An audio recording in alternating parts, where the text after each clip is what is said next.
সুপ্ৰভাত শুভাকাংক্ষীসকল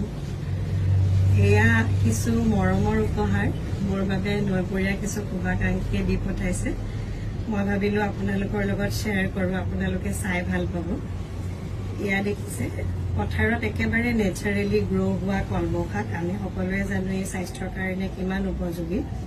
এয়া মোৰ বন্ধু বান্ধৱীসকলে চিঙি দি পঠাইছে এয়া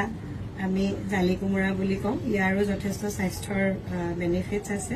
ইয়াক জাষ্ট চিঙি গছৰ পৰা দি পঠাইছে তেওঁলোকে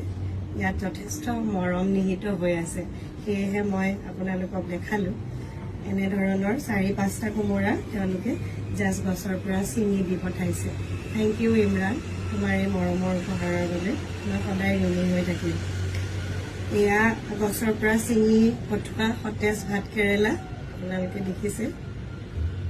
আৰু তেনেধৰণে অমিতাও আছে বহুত কেইটা তেওঁলোকে ঘৰৰ গছত লগা এয়া অমিতা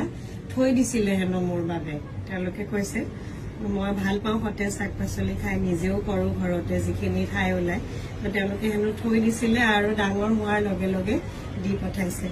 গতিকে মই এনে ধৰণৰ মৰমৰ বাবে তেওঁলোকৰ ওচৰত ঋণী হৈ থাকিম শুভাকাংক্ষীসকলৰ ওচৰত ভাবিলো আপোনাৰ লগত বা আপোনালোকৰ লগতো এই কথাখিনি শ্বেয়াৰ কৰো যিহেতু আজিৰ সময়ত